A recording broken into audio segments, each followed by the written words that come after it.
Assalamualaikum warahmatullahi wabarakatuh. Salam guru hebat di seluruh Indonesia. Perkenalkan, nama saya Nita Aulianti, calon guru penggerak angkatan kelima dari SDN Menteng 02 Pagi, Jakarta Pusat.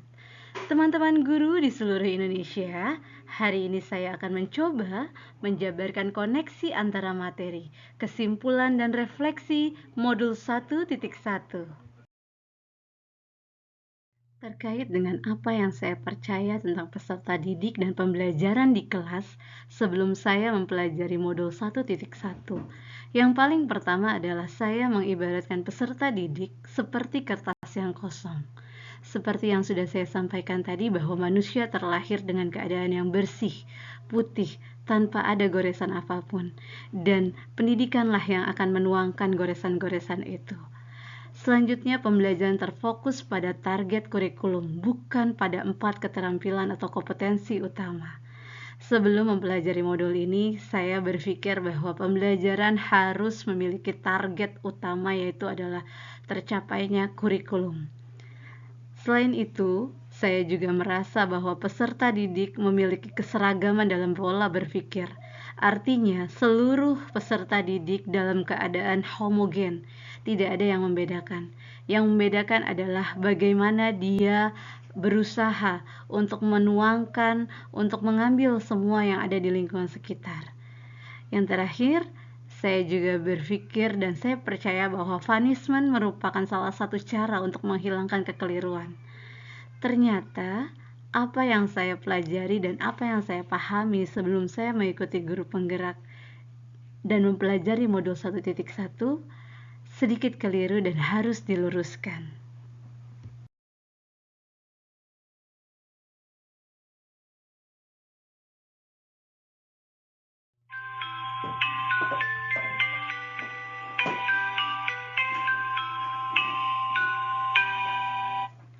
Pada modul ini, saya telah belajar banyak hal.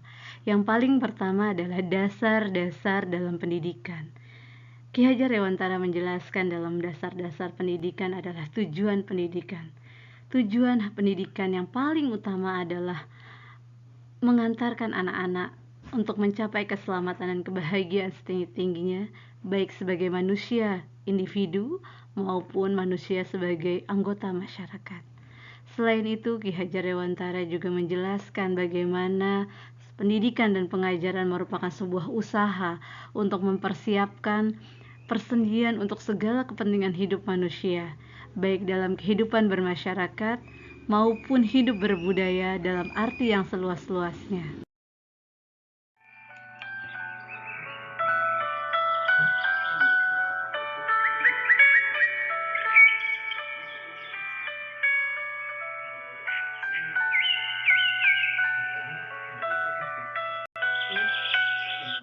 Pada modul ini, saya telah belajar banyak hal tentang bagaimana seorang individu berkembang sesuai dengan kodrat alam dan zamannya, tanpa harus meninggalkan kearifan lokal yang ada di sekitarnya.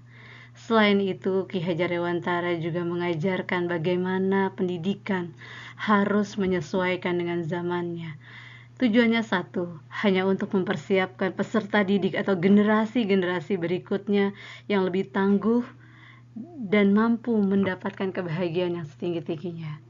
Selain itu, Ki Hajar Dewantara juga menjelaskan bagaimana pendidikan budi pekerti yang diterapkan di sekolah, di rumah, maupun di lingkungan masyarakat. Seperti halnya adalah sebuah perpaduan antara cipta, karsa, sehingga menciptakan karya yang baik.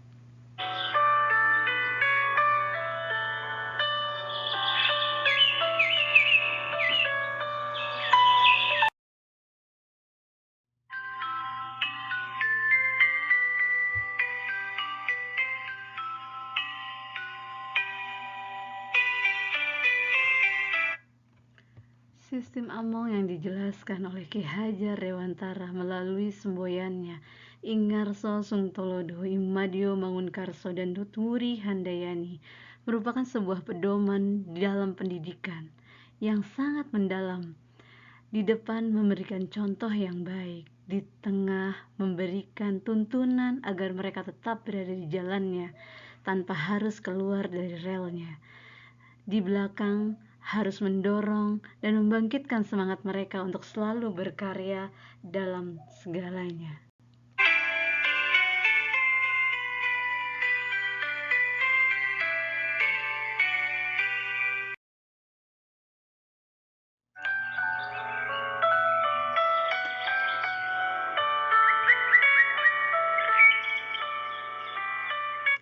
Yang terakhir adalah alkulturasi Trikon Ki Hajar Dewantara. Ki Hajar Dewantara menjelaskan bagaimana seluruh rangkaian pendidikan yang dijelaskan harus bersifat kontinuitas, konvergen, dan konsentris. Artinya bahwa seluruhnya harus berkesinambungan dan dapat diterapkan dalam kehidupan sehari-hari, baik di sekolah, di rumah, maupun di masyarakat sekitar.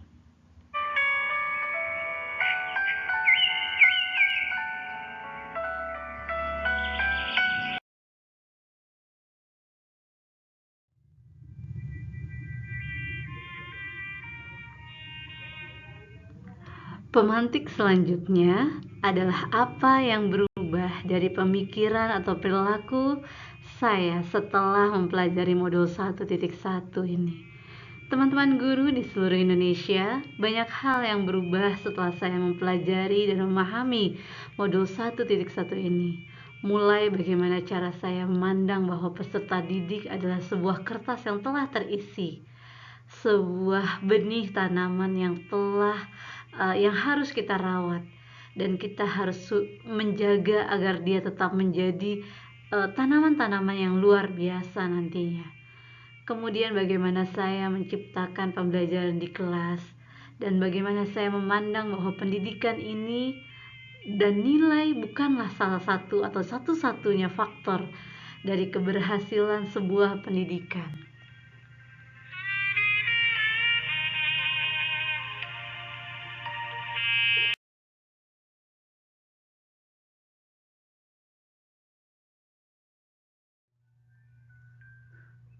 Hal yang berubah dari pemikiran atau perilaku saya setelah mempelajari modul 1.1 ini antara lain yang pertama adalah saya berubah seperti pola pikir saya tentang seorang anak.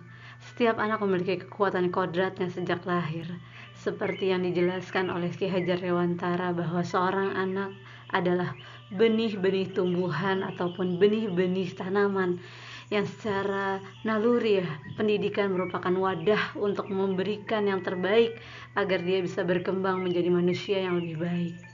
Yang kedua adalah nilai-nilai akademik bukanlah lagi salah satu atau satu-satunya sebagai tolak ukur keberhasilan proses pembelajaran.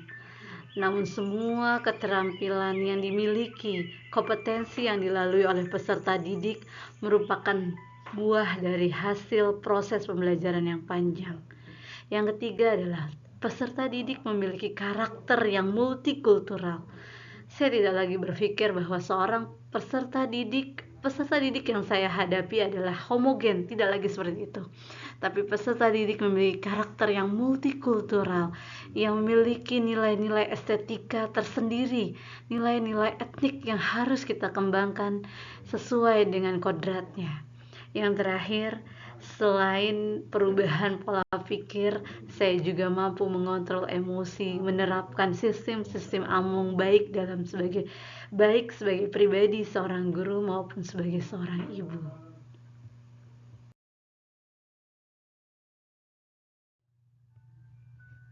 Pemantik yang terakhir adalah apa yang bisa saya terapkan lebih baik agar kelas saya mencerminkan pemikiran Ki Hajar Dewantara. Teman-teman guru di seluruh Indonesia, banyak hal yang dapat kita lakukan di dalam kelas untuk mencerminkan pemikiran Ki Hajar Dewantara.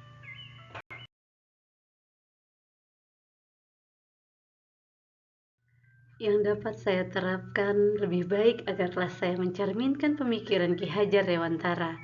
Yang pertama adalah memberikan tuntunan dan arahan kepada seluruh peserta didik sesuai dengan kodratnya.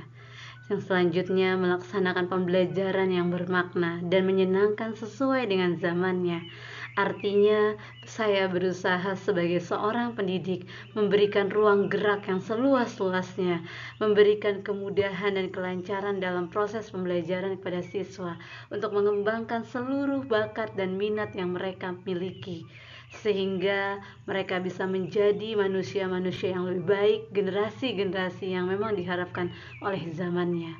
Yang selanjutnya, menghamba pada anak, melayani peserta didik sesuai dengan kebutuhannya, mengembangkan dan menerapkan pembelajaran positif dan praktik-praktik baik yang ada di sekolah, di rumah, dan lingkungan sekitar.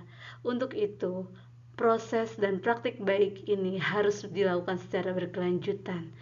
Kerjasama antara orang tua dan lingkungan sekitar perlu dibangun agar seluruh akses pendidikan dapat terwujud dan siswa atau individu mampu meraih kebahagiaan yang setinggi-tingginya.